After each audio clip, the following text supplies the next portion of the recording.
Welcome to the podcast. Nathan Newberry here, your host. I have Devin Gonzalez here that you guys are going to hear his story and his expertise. We're going to dive into even more around like franchise stuff. We're going to talk about building a business, building an online business, building podcasts. We're going to talk about a lot of tactics toward the end. So stay toward the end there where we're going to really hit and pick Devin's brain a lot about how he's been able to build his empire. Before we dive into it, I want to give you a free gift of all the listeners here. If you're wanting to build an online business and you want to get to 6 and 7 figures to kind of have that financial freedom and you want to learn how to do ads, leverage AI, build a media team and sales teams, make sure to check out this free gift down below. It's a workshop I designed to really help you be able to scale and grow. It's my gift to you. Go check that out down below. Devin, I'm super glad you're here with us and you're tuning in and you're being here. Appreciate that. And I ask everybody this question about high performance. What does that mean to you though? Like, what does that look like? How do you apply that? Because you work with a lot of athletes, you are one yourself. Like, how does that kind of play out in your life? I mean, high performance to me is always striving for more and more out of what you can do, right?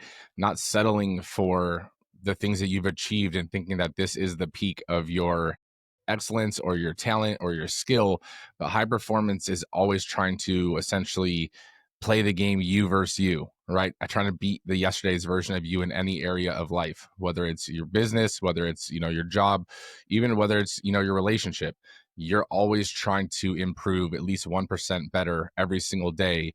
And at the end of the day, in a year, you're going to be 365 times better than you were at the start. That's so good, man.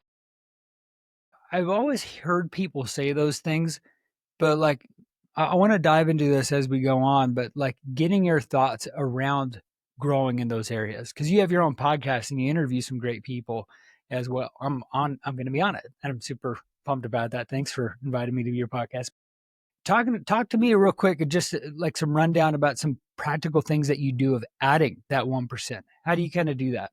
So there's different ways to do it. And the way I've done it over time, and the reason, honestly, I even started the podcast too, was to be able to interview, great guests and talk about subjects, that really help other people. But I've learned so much from people's stories that I've been able to implement, the things that they've overcome, the lessons they learned through trial and error, and add it to, systems and processes or, to skills that I'm trying to accomplish in my own day. But the other thing that I do is whether it's reading, a chapter, right? Whether it's trying to self-reflect on a conversation that maybe didn't go the way I thought it was going to go, right? I know you're in high ticket sales. All of a sudden, you think you're going to have a lead that closes, and all of a sudden, it doesn't close. That's not a failure. That's a lesson learned. Where were you misled to think that you had it in the bag, and why did you think that? What can you improve next time? So basically my biggest thing is not just taking in new information, but reflecting on just the things that happen in the day, the conversations, the interactions, your emotional state at certain points of the day. Why did something trigger you? And what was that response that maybe wasn't the best emotional intelligence to have at the time? Mm-hmm. I like that, man. I like that. Well, talk to us a little bit about like what you do now. How do you serve people so our audience gets a really good understanding of what you do some more? Yeah, definitely. So, I mean, one of my biggest core values is to have an impact, a positive impact on as many lives as I can while I can, right? That's the reason for, coming on other people's, amazing podcasts like yourself. That's how, for the reason for my podcast, but my serving in the physical, like direct form with the gym and with the franchise is helping people transform their lives essentially from the fitness space, but then from the franchise space, being able to open up that opportunity so that someone can become an entrepreneur that has wanted to become a gym owner, and giving them all the tools and the resources, but then also the support that they need to be successful. And as an indirect impact, I get to affect their members' lives in a positive manner. So I'm not the one maybe training them, but the program and the workouts and all that kind of stuff that are designed from our corporate company is changing their lives. So I get to have that indirect ripple effect on their life. Love that, man. You're an author. You have your own book. You have your gym, but you're also franchising it to make a big impact. Love that, man. Now, talk to us about like at the very beginning of all this, man. Like, why are you wired the way you are? Like, why are you striving for all of this? Is this, where your parents were entrepreneurs, or did you have some challenging moment or the line in the sand where you went all in and you decided to build this empire? Like, what made this happen and this deciding factor for you? It's funny, my parents are not entrepreneurs, right? And I am envious of the people I interviewed, and they have entrepreneur parents, and they've learned those skills over time. But at the same time, for me, I did have that line in the sand. I became a personal trainer during college, and at the time, I thought it was this amazing college job. You get to make your own schedule around your class times and all that kind of stuff. But what I ended up finding out was it was kind of my purpose, and it's what filled my cup. Right, seeing people's faces and their emotional, responses to their, bodies changing, and knowing I get to have a little imprint on their life that will last them, a lifetime, was the most rewarding feeling that you could have. So college was about to end, and it was like, okay, my parents are telling me to get a big boy job, right? And I'm like, I kind of have one, like, and so at the same time, I was going the firefighter route, and I was going to do that, but it didn't feel right. So I had to basically bet on myself and continue with the personal training route, which led into me working for corporate companies, then a private company, and then getting into a disagreement with the owner because I kept getting in trouble for not reading the scripts that they wanted me to read, because I wasn't closing any deals that way, and making my own versions of the scripts, and being the highest salesperson, highest paid salesperson, and still getting in trouble. I was like, we are saying the same thing, just in a different way. I don't understand what the problem is. Right. And so it came down to the owner having an ego issue. And it was just like, you know what, if that's the case, like, I'm just going to step away. Left that, started my own personal training company, grew that to 6 figures, and knew that I was a solo entrepreneur essentially at that point. Me and my business partner, who I was actually his personal trainer to help him with the bodybuilding show, we partnered up, and we launched our gym, and then took it to the next level with the franchise. And I think it's always been in that competitive nature for myself. Like, I don't like losing, but two, I like to feel like I'm always pushing for more. So when you hear a personal trainer talk, every personal trainer says that they're going to open a gym, right? So actually opening that gym was that being that part of that 1%. And then it's like, how many gym owners actually scale their gym and launch it to a national franchise? So doing that was like, okay, now you're part of the like 0.1%, right? So that Mm, was just one of those things that, alongside the core value, it was that path least traveled. yeah, man. Talk to us about some of the challenges of opening a gym, the challenges you dealt with during COVID, the things you had to kind of balance, even living in California and LA. Talk to us about some of those hardships you dealt with and overcame some of those. So we actually opened up on the tail end of COVID. So funny enough, before the lockdown, I actually got married and went on my honeymoon a month to the day before the lockdown happened. And when I got back from the honeymoon, the game plan was to start looking for locations. And then obviously, it was okay, we got to put all that on hold. But in 2020, me and my business partner started running Strive 11, the base version of the model in the park, and we're trying to fine tune some things. And we're like, okay, well, we're outdoors right now, we can't really get in trouble, and now we can kind of test and try stuff before actually locking into a location. Yeah. And then June of 2021, we got our location, and then that was a whole different set of obstacles, because now you have overhead, now you have other things you got to pay for and start to equate for. But the real challenge, I think, was going from a solopreneur to an actual business owner, because I think that you become a true business owner when you actually have a staff and when you have a team, right? Because that's when you need to learn how to actually lead. That's when you need to learn about payroll. That's when you need to learn about HR a lot of other things that you don't necessarily need when you're a solopreneur.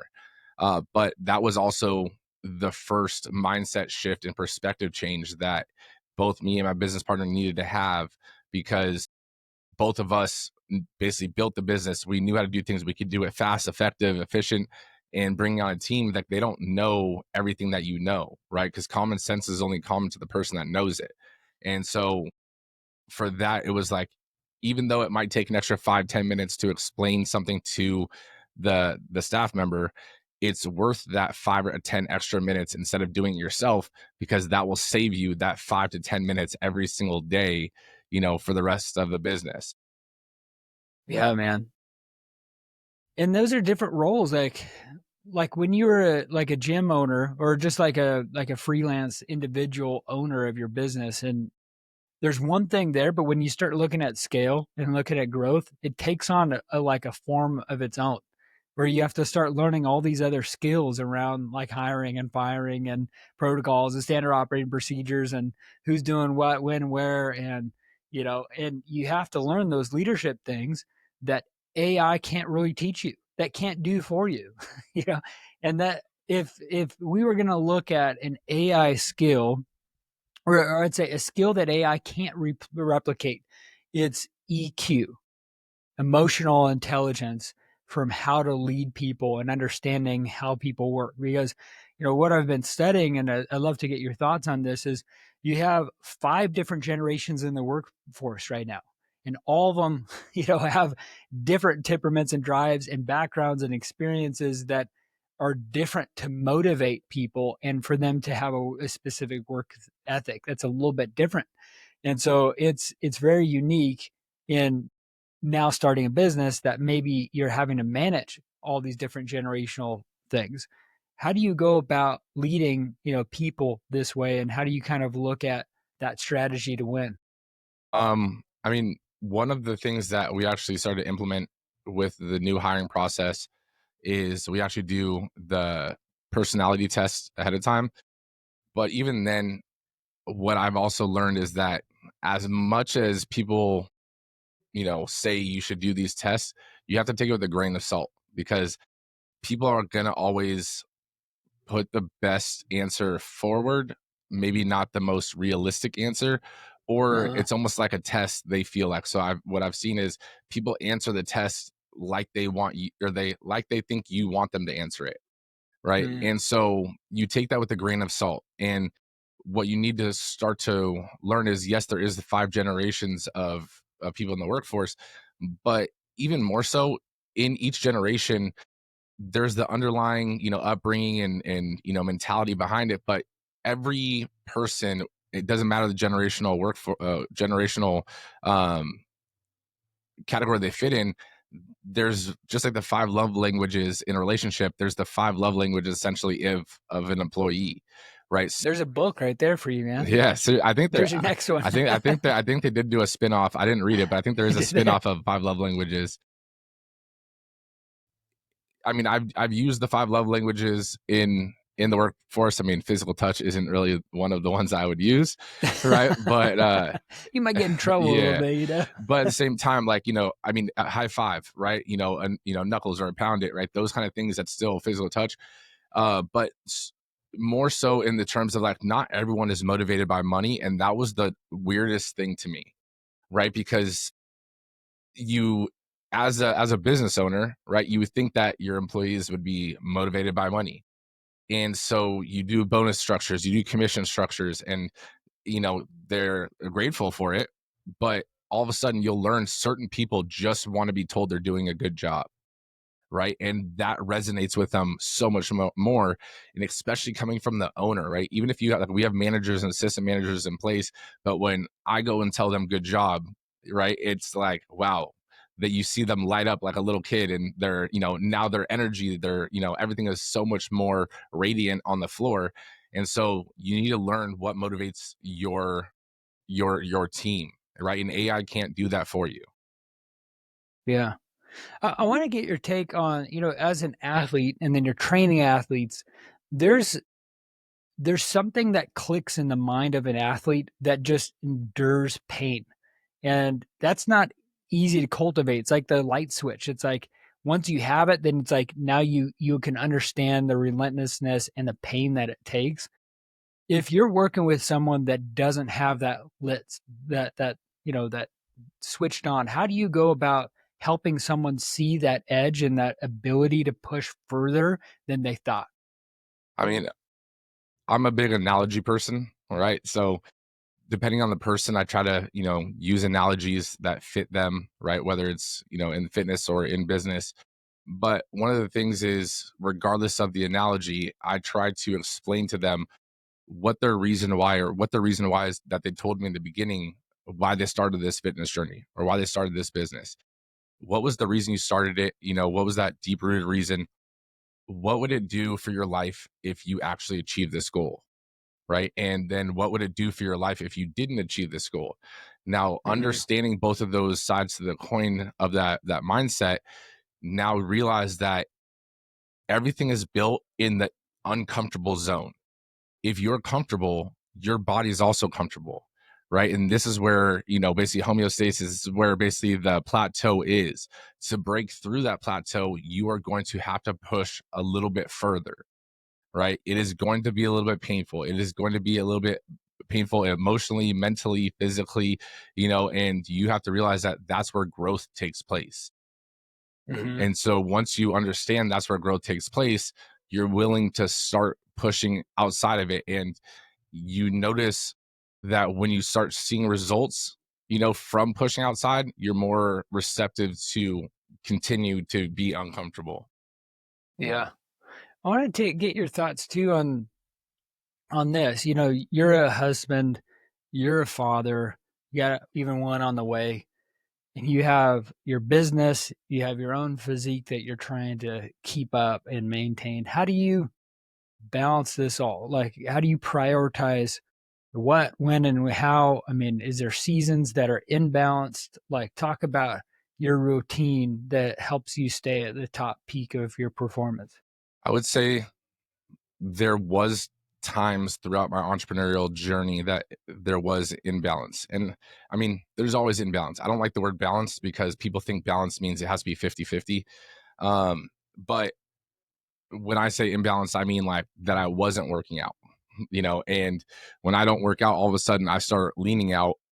And so people were telling me, oh man, like you're shredding up, you look good. And I'm like, in my head, I was like, no, I'm deteriorating. Like it's like this is not where it's at. But it was also, those were phases of the business when we had just opened the gym and we didn't have a team yet. So me and my business partner were bootstrapped it, and we were working, 18-hour days and going nonstop, and it was like our workout was demonstrating for, 18 hours. And so that was one phase. Bringing on a team, gave us that realization that, okay, we need to also make sure that we're working out too, and we can't be out of shape training these people. But then when we launched the franchise, my business partner was running the business, the gym, and I was building the infrastructure of the franchise. My mentor told me that it takes anywhere from a year to 2 years to build the infrastructure and all this stuff. And I was like, there's no way I'm waiting that long. Like, we've already dropped over 6 figures into this and it's not even built yet. Like, we need to put our foot on the gas. So again, came down to 12 to 18-hour days of typing manuals, creating thought processes to create SOPs. And again, that led to me not working out. And I had the realization that I am more stressed out when I don't work out than if I were to take that hour or 30 minutes and go work out.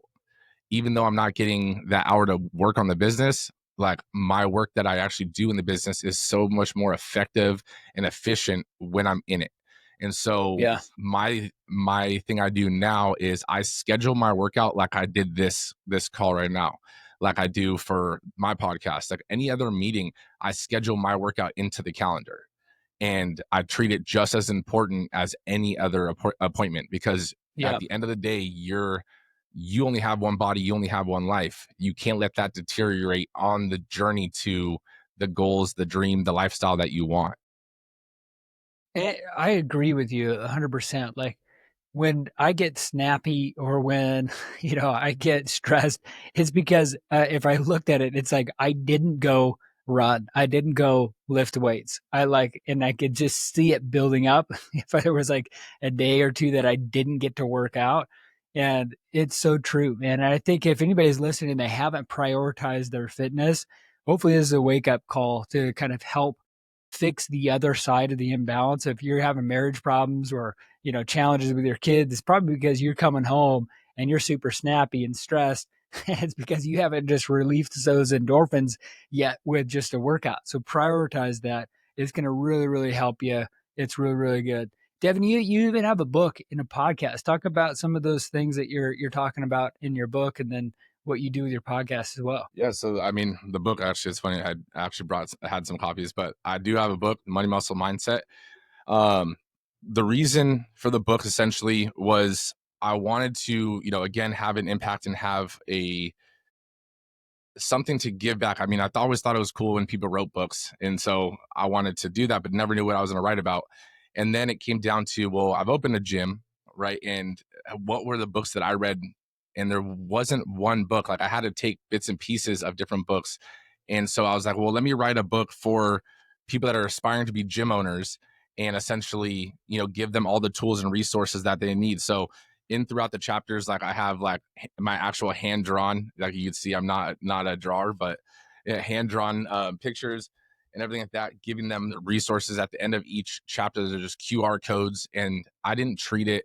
I could have easily treated it as a lead magnet, but if you scan the QR code, essentially you don't have to give me your email or your phone number, nothing. It's you scan the QR code, it goes straight to a landing page for that chapter. Um, Again, you get the free video, no lead magnet attached, and then that video talks about the chapter more in depth, right? So almost like a mini podcast episode per chapter. And then with that, there's also a button at the bottom that gives you additional tools, whether it's charts, whether it's templates, whatever the case may be. Even there's an interview sheet. So if you're interviewing staff, I literally give you the sheet we use at our gym. Again, you don't need to put anything in. It's a free gift. And my thing was just to give back throughout it. And I used stories from us building Strive 11 Fitness throughout the book as reference. So you can learn how we built it and, build your own version of it as well. Yeah, man. Yeah, go check out Devin's book, and then go listen to his podcast too. That's going to be pretty amazing. Where else, Devin, can they follow you and connect with you further? I think the biggest one is just Instagram. I mean, I do post on, YouTube and TikTok and all that kind of stuff here and there, but the most active is going to be Instagram, and it's just Devin, Devan .Gonzalez, Gonzalez. Perfect. I'll put all those links down in the show notes. Go check out Devin and all the things that he's doing. That book is pretty epic with some of the stuff that he's been able to do. It's inspiring. I'm writing my own book right now, about to release it, and I'm going to start doing some of those things too in the chapter. I like that, man. But if you've listened in, go check out that workshop as well down below in the show notes. Go click all the buttons. Those are going to be really good for you to be able to stay in connection with Devin and with me. And we will see you on the next episode.